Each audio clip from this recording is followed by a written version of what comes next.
খেলা চলছে বিশ্বজুড়ে। ফুটবল ক্রিকেট ছাড়াও খেলার রয়েছে এক দীর্ঘ ফর্দ। শুধু ফলাফল নয়, গত আজ আর আগামীর খেলাকে প্রেস বক্স থেকে আমরা দেখতে চাই ভিন্ন চোখে। আর সেই দেখাটাই দেখতে পাবেন এখন মাঠে। সঙ্গে আছি আমি শরীফ রওশন।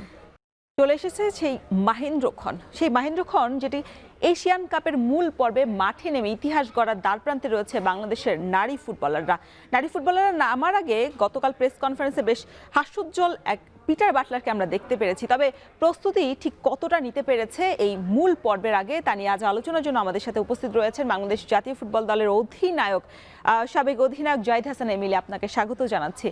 এমিলি ভাই, বলছিলাম যে একটা মাহেন্দ্র খনের অপেক্ষায় কিন্তু পুরো বাংলাদেশ রয়েছে। এই ম্যাচটা বা এই আসরটার জন্য কিন্তু আমরা প্রায় 1 বছর ধরে অপেক্ষা করছিলাম, প্রস্তুতিও নিচ্ছিলাম বলা হচ্ছিল। কেমন দেখছেন মেয়েদের? আর 1 ঘন্টা পরেই তো নামবে বাংলাদেশ। ধন্যবাদ আপনাকে। আমার মনে হয় যে মেয়েরা অলরেডি প্রিপারেশন নিচ্ছে ড্রেসিং রুমে, এবং আমি যতটুকু জানি আর 10 মিনিটস পরেই তারা মাঠে যাবে ওয়ার্ম আপের জন্য। তো আপনি যেটা শুরুতেই বলেছিলেন যে 1 বছর আগেই তো আসলে আমরা যখন কনফার্ম করেছিলাম যে আমরা এশিয়া কাপের মূল পর্বে খেলবো, তখনই কিন্তু একটা ভিশন এবং মিশন নিয়েছিল বাংলাদেশ ফুটবল ফেডারেশন এই এশিয়ান কাপ চূড়ান্ত পর্বে খেলার একটা প্রস্তুতি হিসাবে। তো সেইখান থেকে আমরা আসলে ধরে নিয়েছিলাম যে একদম সর্বোচ্চ পর্যায়ের একটা প্রিপারেশন নিয়ে আমাদের দলটা যাবে।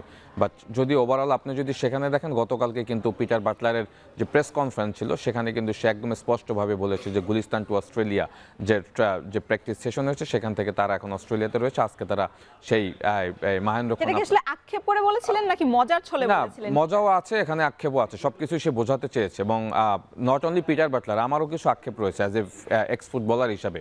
আক্ষেপটা হলো এটা যে ফুটবল ফেডারেশন আসলে বুঝতে পেরেছে কিনা যে আসলে এশিয়া কাপ আসলে কত মর্যাদাপূর্ণ টুর্নামেন্ট এবং এটার হাইপ কতটুকু।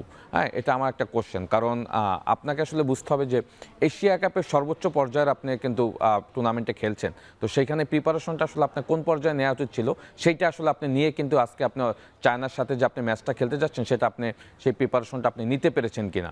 তো ওই কোশ্চেনটা কিন্তু সবার জায়গা থেকে করেছে। এবং আমি যতটুকু জানি এবং যতটুকু বুঝি, দেখেন প্রিপারেশনের আগের যদি আপনি সিচুয়েশনগুলি দেখেন, আমরা ন্যাশনাল স্টেডিয়ামে ট্রেনিং করেছি, কোচ দল রেখে আরেকটা দল নিয়ে এসে দলের সাথে গিয়েছে। তো সুতরাং এখানে কিন্তু এই জিনিসগুলি কিন্তু আসলে আপনাকে বোঝায় যে আপনি আসলে প্রিপারেশনটা কত দূর নিয়েছেন।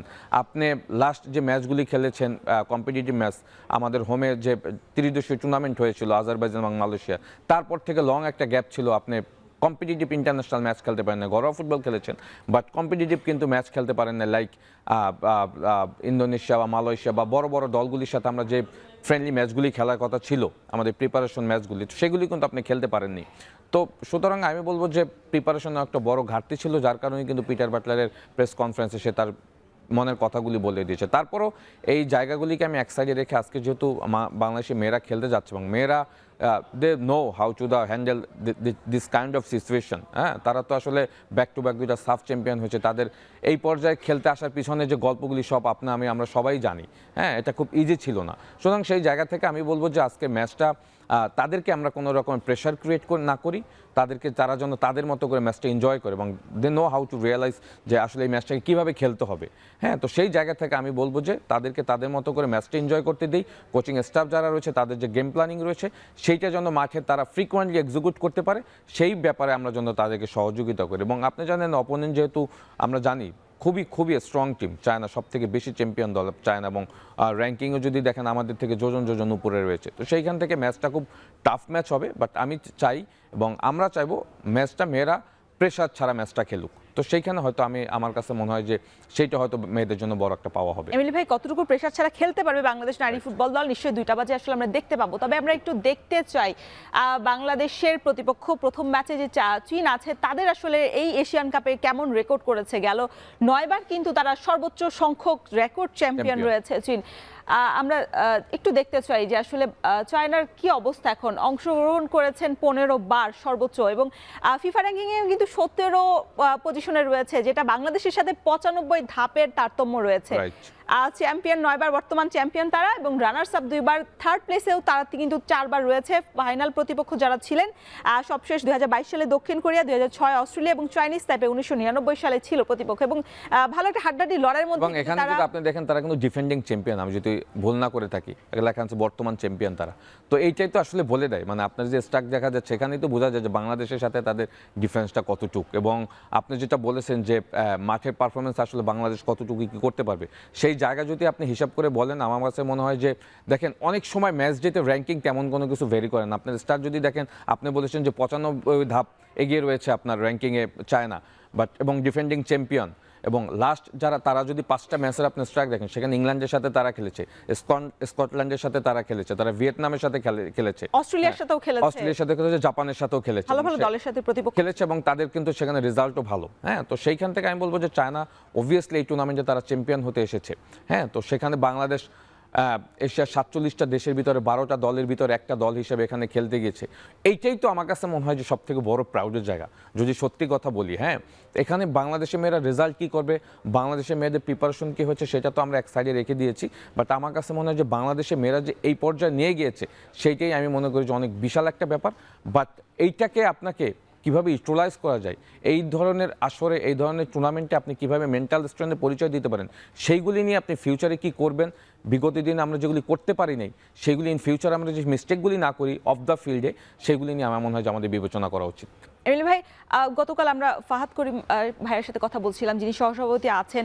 তিনি বলছিলেন যে পিটারের গুলিস্তান থেকে অস্ট্রেলিয়া মিশন যে যাওয়া, এটা আসলে তিনি খুব বেশি ইতিবাচক মানে নেতিবাচক হিসেবে দেখছেন না ম্যাচের আগে। তবে তারা বলেছিলেন যে এক্সক্লুসিভ ট্রেনিং এর ব্যবস্থা করবে নারীদের জন্য। রাইট, সেই এক্সক্লুসিভ ট্রেনিংটা কি আসলে মানে এই নারী লিগটা কি হলো কিনা নারীদের জন্য? কারণ আপনি বলছিলেন যে আমাদের জন্য, বাংলাদেশের জন্য আসলে বোঝাটাও কঠিন যে আমরা কোন স্তরে বা কোন জায়গায় আমরা খেলতে গিয়েছি।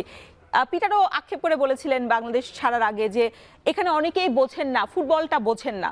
সেই জায়গাটা আসলে আমাদের ঘাটতি রয়েছে কিনা, এই প্রশ্নের উত্তর আপনার কাছ থেকে নিব। তবে নিতে হচ্ছে ছোট্ট একটা বিরতি।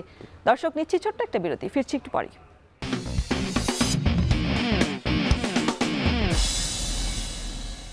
ফিরে এলাম বিরতির পর। দেখছেন এখন মাঠে। নারীদের এশিয়ান কাপের আগে লড়াইটা কেমন হবে, প্রস্তুতি কেমন হচ্ছে, সবকিছু নিয়ে আলোচনার জন্য আমাদের সাথে স্টুডিওতে উপস্থিত রয়েছেন সাবেক অধিনায়ক জাহিদ হাসান এমিলি। এমিলি ভাই, বিরতিতে যাওয়ার আগে একটা প্রশ্ন করেছিলাম যে এই যে অস্ট্রেলিয়া, গুলিস্তান তো অস্ট্রেলিয়ার যে মিশনটা বলছিল পিটার বাটলার, ফাহাদ করিম যিনি সহ সভাপতি হিসেবে আছেন দায়িত্বে বাফুফেতে, তিনি বলছিলেন আসলে এটা কোনো বিষয় না।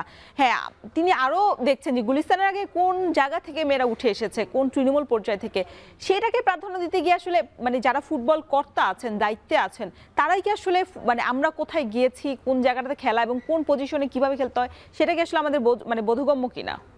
দেখেন, উনি আরও যেটা বলেছেন যে ওখানে থেকে ব্যাক টু ব্যাক 2টা সাফ চ্যাম্পিয়ন হয়েছেন। হ্যাঁ, তো এইটা এই না যে সাফের টুর্নামেন্ট আর Asia cup is not like that same.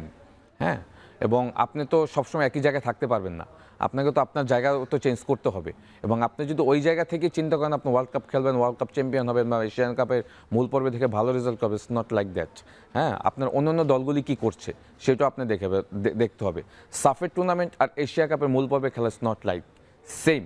হ্যাঁ, তো এরিয়াটা তো চেঞ্জ হয়েছে, তো এরিয়াটা যখন চেঞ্জ হবে তখনও কিন্তু আপনার মেন্টালিটিও চেঞ্জ হতে হবে এবং সেই অনুযায়ী কিন্তু আপনাকে প্রিপেয়ার্ড হতে হবে। তো সেই জায়গা থেকে আমি আসলে জানি না যে এখানে তো আসলে আমার কাছে মনে হয় যে তাদের ভিতরেই মানে যদি স্টেটমেন্টগুলি দেখেন, তারা এক এক রকমের এক একজন স্টেটমেন্ট দিচ্ছে। প্রেসিডেন্ট একরকমের দিচ্ছে, উমেন্স লিগের চেয়ারম্যান একরকম দিচ্ছে, উমেন্স টিমের চেয়ারম্যান একরকম দিচ্ছে, ফাহাদ বে একরকম দিচ্ছে, কোচ পিটার বাটলার একরকম দিচ্ছে। আসলে হওয়াটা উচিত ছিল সমন্বয়। সবাই যদি এক জায়গা বসে সেটা যদি গুলিস্তানের প্রিপারেশনটা নিয়েও যদি আমরা যেতাম, ওটা প্রবলেম ছিল না। হ্যাঁ, প্রবলেম হলো যে আমরা এক একজন এক এক রকম স্টেটমেন্ট দিচ্ছি। উমেন্স টিমের চেয়ারম্যান আমাদের কিরণ আপা, সে বলে শেষে মালয়েশিয়া ম্যাচ অ্যারেঞ্জ করেছিল, সেটাও হয়নি। আবার প্রেসিডেন্ট বলে শেষে কোরিয়ার সাথে ম্যাচ অ্যারেঞ্জ করেছিল, সেটাও সে করতে পারেনি। সুতরাং এখানে কিন্তু তাদের স্টেটমেন্টেই কিন্তু আমার কাছে মনে হয়েছে যে প্রিপারেশনটা ঠিকঠাকভাবে নেওয়া যায়নি। বা তারা যদি একসাথে বসে যদি এটা আমার একটা 2 মাস আগেও যদি প্ল্যানিংটা করতো, মেয়েরা কিন্তু এখন আসলে আমরা ওই যে এখন যেটা বলি যে প্ল্যানিংয়ের যে গলতটা ছিল, সেটা নিয়ে আমাদের এখন আসলে এত ডিসকাশন করা হতো না।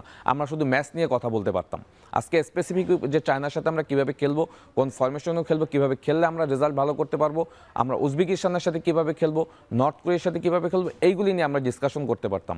সুতরাং আমরা আসলে নিজেরাই আসলে এই জায়গাগুলি ক্রিয়েট করছি যে আমরা আসলে কোন লেভেলে খেলছি, আমাদের প্রিপারেশনটা কীরকম হওয়া উচিত ছিল, কেন নিতে পারি নাই, এর দায়ভার আসলে কারা নিবে এইগুলি নিয়ে আমরা এখন এই কথা বলার সময়টা না।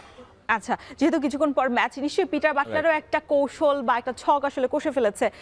কি ফরমেশন হওয়া উচিত, যেহেতু চায়না বেশ মানে বল ধরে তারা খেলে এবং হাই প্রেস করার থেকেও আসলে তারা বেশ লং পাসিংয়ে তারা প্রেসটা করতে পছন্দ করে। সেক্ষেত্রে বাংলাদেশের মেয়েদেরকে আমরা দেখেছি যে হাইল্যান্ড ডিফেন্স যেভাবে পিটার বাটলার সবশেষ খেলিয়েছিল, এবং কাল আফিদা খন্দকারে কিন্তু তিনি বলেছিলেন যে আমরা এইভাবে এই ফর্মেটে আমরা এগোবো। সেই জায়গায় বাংলাদেশের মেয়েদের জন্য এটা আসলে কতটুকু মানে চ্যালেঞ্জিং হতে চলেছে কিনা? না, চ্যালেঞ্জিং তো হবেই, চ্যালেঞ্জিং হবে, কারণ আপনি যদি টিম স্ট্রেংথ দেখেন এবং তার পারফরমেন্স দেখেন রিসেন্টলি চ্যালেঞ্জিং, অনেক চ্যালেঞ্জিং। হ্যাঁ, ম্যাচটা যদি প্রথমে আমরা উজবেকিস্তানের সাথে খেলতাম তখন কিন্তু আপনার একটা ফ্লো তৈরি হতো, কারণ উজবেকিস্তান এবং বাংলাদেশের ফ্লো যদি স্ট্রেংথ বলেন অলমোস্ট সেম। হ্যাঁ, এখানে যদি একটা ভালো রেজাল্ট করতে পারতাম দেন পরের দুইটা ম্যাচ ইজি হতো। এখন কিন্তু প্রথম দুইটা ম্যাচ, এবং আমরা দেখে যাচ্ছি উত্তর কোরিয়ার সাথে কিন্তু 3-0 গোলে হেরেছে। তো প্রথম দুইটা ম্যাচে কিন্তু আপনি স্ট্রং টিম আছেন, এবং চায়না ডিফেন্ডিং চ্যাম্পিয়ন। চায়না যেটা হবে যে আপনি যেটা বলছেন যে বল পজিশন রাখে, তারা সেট পিস অনেক স্ট্রং, তাদের মানে তারা যদি দেখেন ওভার হাইট, তাদের টিমের হাইট অলমোস্ট সবাই, মানে এই টুর্নামেন্টে যতগুলো দল খেলছে 12টা দল, সব থেকে বেশি হাইটের প্লেয়ার হলো চায়না দলের।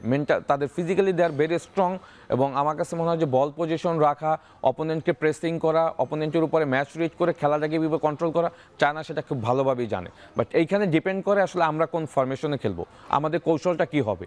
হ্যাঁ, কারণ আপনি যখন একদম স্ট্রং অপোনেন্ট আপনার এগেনস্টে থাকবে তখন কিন্তু আপনি খুব অল আউট ফুটবল খেলতে পারবেন না, তখন কিন্তু ব্লান্ডার হওয়ার সুযোগ থাকবে। সুতরাং পিটার বাটলার যেমন গতকালকে বলেছে যে আমি আমার অ্যাজ ইউজুয়াল ম্যাচ খেলবো, যেটা সত্যি কথা, সে হয়তো তার কোচিংয়ের জায়গা থেকে সে বলছে, বাট এটা ম্যাচ যখন স্টার্ট হবে তখন আমরা বুঝতে পারবো যে সে আসলে কোন ফরমেশন নিয়ে খেলছে। বাট সে যদি তার অ্যাজ ইউজুয়াল হাই প্রেসিং খেলে, টিম একদম হাই লাইন আপ করে খেলে, তখন কিন্তু এটা ব্লান্ডার হওয়ার সুযোগ থাকবে। বিকজ চায়না, ওরা কিন্তু তাদের যে কোচ রয়েছে অস্ট্রেলিয়ান কোচ, বাট চায়নার ন্যাশনাল টিমের কোচ, তার কিন্তু অনেক এক্সপিরিয়েন্স রয়েছে এই ধরনের টুর্নামেন্ট খেলা। কোচের বিষয়ে আসলে আমরা কথা বলবো, তবে কোন ফরম্যাটে আপনি কিভাবে দলটাকে সাজাচ্ছেন?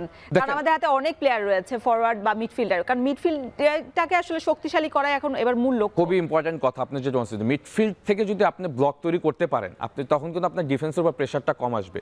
এখন আপনি যদি আমাকে বলেন যে আমি কোন ফরমেশনটাকে ইউজ করবো, দেখেন আমার মেইন থাকবে যে আমি খুব হাই প্রেসিং খেলবো না, এবং আমার টার্গেট থাকবে আমি একদম নিচে নেমেও ডিফেন্স করবো না, আমি এমন একটা জায়গায় আমি ডিফেন্স করবো যেখান থেকে আসলে ব্লকটা আমি তৈরি করতে পারি। স্পেশালি মিডফিল্ড জোনটাকে যদি আপনি কম্প্যাক্ট রাখতে পারেন, চায়নাকে যদি আপনি খেলাটাকে গুছাতে না দেন মিডফিল্ডে, তখন কিন্তু আপনার জন্য সুবিধা হবে। এবং আপনি যদি মিডফিল্ড থেকে তাদেরকে আসার জন্য অ্যালাউ করেন, এবং আপনি যদি লো ডিফেন্ডিং করেন একদম নিচে নেমে, তখন কিন্তু আপনার জন্য খুব ডিফিকাল্ট হবে। বিকজ আপনি যত নিচে যাবেন তারা তত আপনার উপরে চড়াও হবে, এবং তখন কিন্তু গোলের সুযোগ বেশি তৈরি হবে।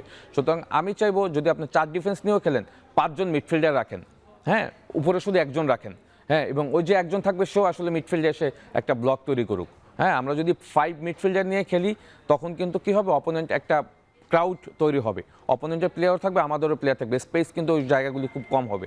সুতরাং আমি চাবো 4-5-1 যদি আমরা খেলি, সেখানে ডিফেন্স যদি 4 জন সলিড ডিফেন্স রাখি, লাইক আফিদা, নবীন নাহার যে নবীন খাতুন রয়েছে, এবং এক সাইডে যদি শামসুন্নাহার জুনিয়র খেলা, এবং এক সাইডে যদি আমাদের লেফট ব্যাক যে রয়েছে সে যদি খেলা, আমার কাছে মনে হয় যে আমার 4টা সলিড ডিফেন্স রয়ে যায়, 5টা কম্প্যাক্ট মনিকা, তারপর আপনার মারিয়া মান্ডা, এদের সাথে যদি আমাদের ঋতুপর্ণা, তারপর শামসুন্নাহার জুনিয়র, এরা যদি ভিতরে এসে কম্প্যাক্ট মিডফিল্ডটা করে, আমার কাছে মনে হয় যে এইটা আমাদের জন্য ভালো হবে। বিকজ চায়না কিন্তু শুরু থেকে আপনাকে হাই প্রেসিং করবে, এবং তারা চাবে খুব আর্লি গোল দিয়ে ম্যাচটাকে কন্ট্রোল করার জন্য। সুতরাং আপনি তাদেরকে যত বেশি সময় মানে গোল কনসিড না করবেন, ততক্ষণ তারা কিন্তু পাজেল হতে থাকবে, এবং আমার কাছে মনে হয় যে তাদের খেলাটা কিন্তু আস্তে আস্তে তারা গুছানোর যে চেষ্টা করাটা, সেইটার থেকে তারা কিন্তু দূরে সরে যাবে। সুতরাং আমি চাই যে মিডফিল্ড ব্লকটা যেন তারা প্রপার করতে পারে। এমিল ভাই, আরো অনেক আলোচনা রয়েছে, তবে নিতে হচ্ছে ছোট্ট একটা বিরতি। দর্শক ফিরছি একটু পরেই, সাথেই থাকুন।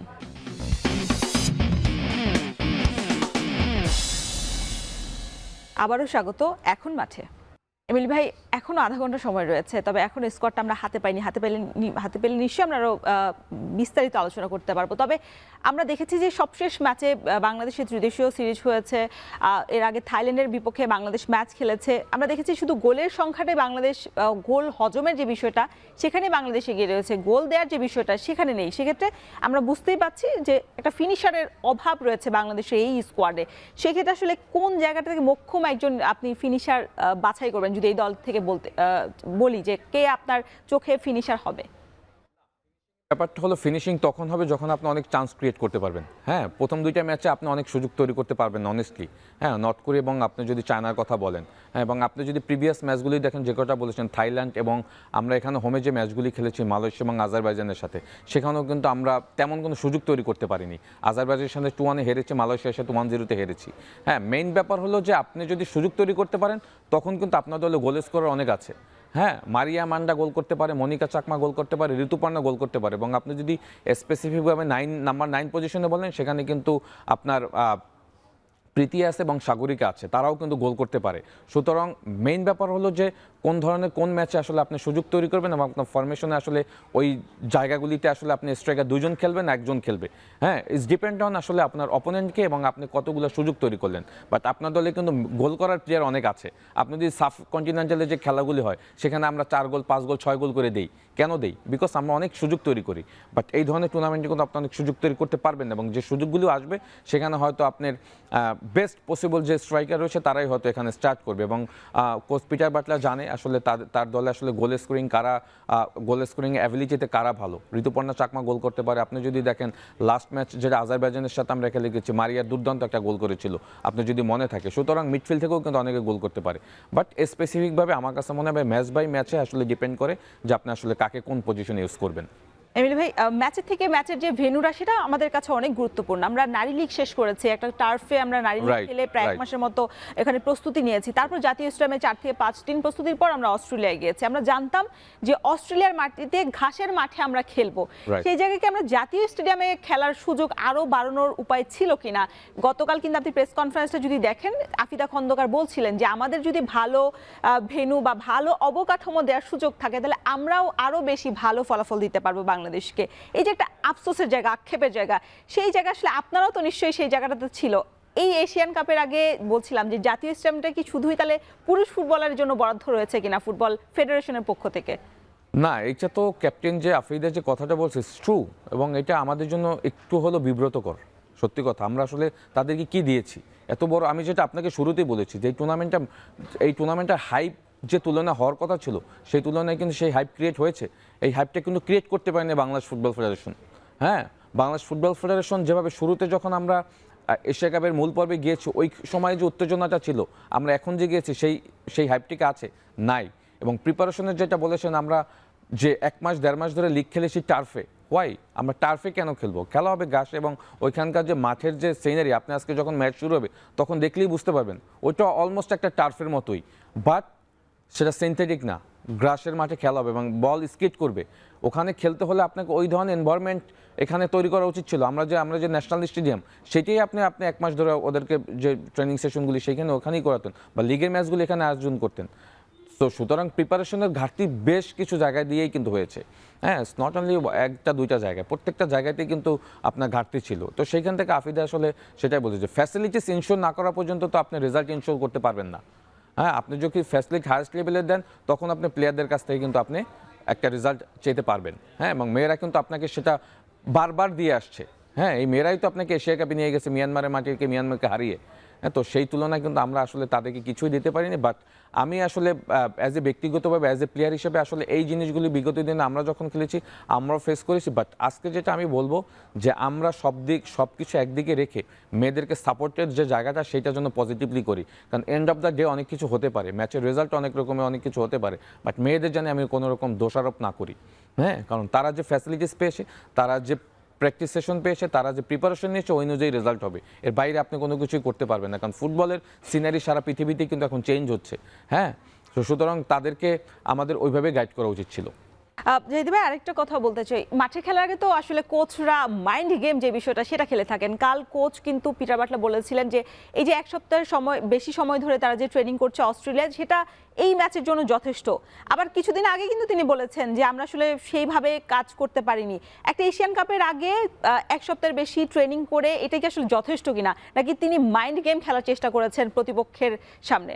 আপনি যদি একটু খেয়াল করে থাকেন, আমি একটু আগে যেটা বলেছিলাম যে why Peter Butler coach in under 19 সাথে সে কেন গিয়েছে?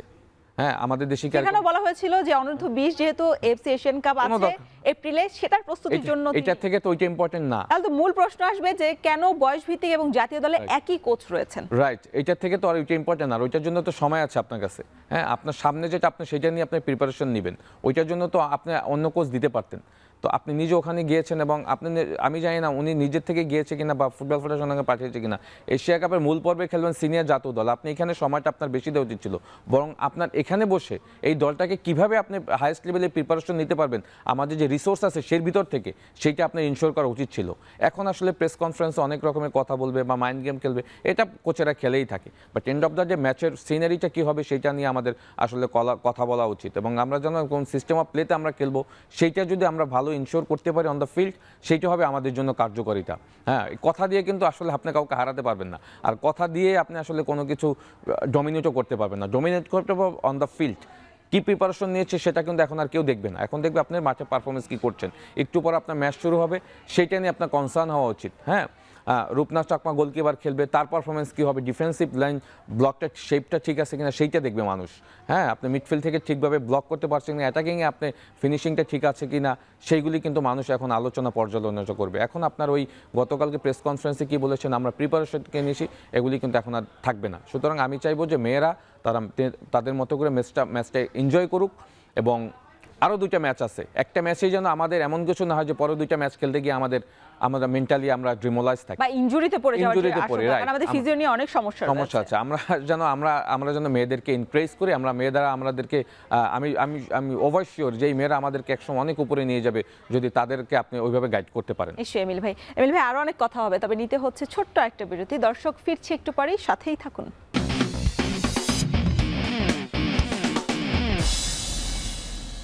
আরো একবার স্বাগত জানাচ্ছি এখন মাঠে। এমিলি ভাই, আর কিছু মিনিট অপেক্ষা রয়েছে আমাদের হাতে, আর কিছু মিনিট রয়েছে, বাংলাদেশ নামতে যাচ্ছে এবং ইতিহাসের দ্বার প্রান্তে রয়েছে। তবে আমরা একটু স্কোয়াডটা নিয়ে যদি বলতে চাই, যে স্কোয়াডে আমরা কিন্তু এর মধ্যে দেখেছি যে আপনি যেটা বলছিলেন যে 5 ডিফেন্স লাইন নিয়ে 4 মিডফিল্ড করবে এবং একজন ফরওয়ার্ড রেখেছে, এই এটা আপনারা কিভাবে দেখছেন? আনিকা রানিয়া সিদ্দিকীকে যেভাবে আমরা বলছিলাম যে আসলে প্রথমার্ধে নামানোর সুযোগ একেবারেই কম, সেটাই কিন্তু হয়েছে। এবং গোল রক্ষক যিনি আছেন রূপনা চাকমা, যাকে বলা হচ্ছিল যে হাইটের কারণে হয়তো বা এবার প্রথমার্ধে তাকে এই ম্যাচে নামাবে না, সেটাই কিন্তু হয়েছে। মিলি আক্তারকে নামিয়েছে, যিনি অনূর্ধ্ব 20 সাফ চ্যাম্পিয়নশিপের সেরা গোল রক্ষক হয়েছিলেন। ইভেন আপনি একটু আগে মানে অফ দ্য রেকর্ড বলেছিলেন যে রূপনা চাকমা আসলে গোলকিপিং পজিশনে ভালো, হ্যাঁ, but height is big problem for her. এবং ওর জন্য কিন্তু দেখেন ও কিন্তু এইখানে সাব কন্টিনেন্টাল এরিয়াগুলো তেমন কোনো কিন্তু মানে কঠিন সিচুয়েশন ফেস করতে হয়নি, যার কারণে কিন্তু আসলে রূপনা চাকমা যেগুলি ফেস করেছে সেগুলি সে ভালোভাবে হ্যান্ডেল করেছে। বাট এই লেভেলে কিন্তু আপনি অনেক অ্যাটাক আপনাকে ফেস করতে হবে এবং এরিয়ালি অনেক ফেস করতে হবে উপরের বলগুলি। তো সেখানে মিলি আক্তারকে দিয়ে স্টার্ট করানো আমার কাছে মনে হয় যে কোচের একটা অন্যতম কৌশল। বিকজ যখন এরিয়াল বলগুলি আসবে সেগুলি ক্যাচ করা, পাঞ্চ করা, সেগুলিতে কিন্তু হাইট একটা বড় প্রবলেম। তো সেখানে মিলি আক্তারকে দিয়ে স্টার্ট করেছে এবং আপনি যেটা বলছেন যে ফরমেশনে কিন্তু চেঞ্জ এনেছে। হ্যাঁ, বিগত দিনে আমরা দেখতাম যে 2জন সেন্টার ব্যাক নিয়ে খেলেছে, বাট আজকে কিন্তু 3জন সেন্টার ব্যাককে সে নামেছে। নাবিরন রয়েছে এখানে, আপনার আফেইদা রয়েছে এবং সাথে সাথে শিউলি আজিম হয়তো 2 সাইড ব্যাক থেকে, শিউলি আজিম এবং শামসুন নাহারাত কিন্তু 2 উইং ব্যাক থেকে যাবে। At the same time Monica এবং মারিয়াকে সে মাঝখানে রেখেছে।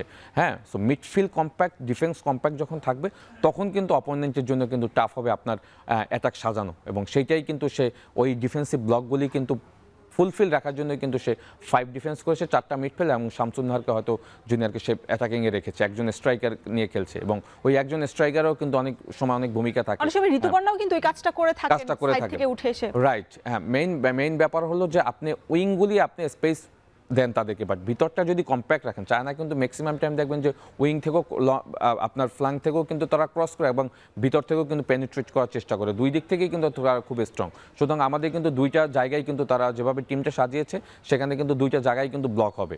হ্যাঁ, যেহেতু আপনার 5 ব্যাক নিয়ে খেলা হয়, আপনার 2জন সাইড ব্যাক কিন্তু সবসময় আপনার 2 সাইডে থাকবে। অ্যাট দ্য সেম টাইম যখন তারা ভিতর থেকে খেলবে তখন 4টা মিডফিল্ডারও যদি ভিতরটা স্পেসটা আপনার ব্লক করতে পারে তখনও কিন্তু আবার আরেকটা তাদের জন্য চ্যালেঞ্জ হবে চায়নার জন্য। সুতরাং আমি বলবো যে ইটস ডিপেন্ড অন আসলে আপনি কতক্ষণ পর্যন্ত তাদেরকে গোললেস রাখতে পারলেন। হ্যাঁ, আর্লি যদি গোল কনসিড করেন তখন একরকমের সিচুয়েশন হবে, আবার যদি গোললেস রাখতে পারেন তখন কিন্তু তাদের জন্য আর এক রকমের সিচুয়েশন ক্রিয়েট হবে। তো ডিপেন্ডস অন ম্যাচের সিচুয়েশন। যখন এবং কোচের কৌশল তো আসলে ডিপেন্ড কোচের করছে। কৌশল দেখেন, যখন খেলা শুরু হয়ে যায় তখন কিন্তু কৌশল কিন্তু আর কৌশলের জায়গাটাতে কিন্তু থাকে এই না। জায়গায় একটু জানতে চাই যে যিনি চায়নার বর্তমান কোচ রয়েছেন আন্তে মিলিচিচ, তিনি কিন্তু অস্ট্রেলিয়ার নারী দলেরও কোচ ছিলেন, অনেকদিন কোচিং করিয়েছেন।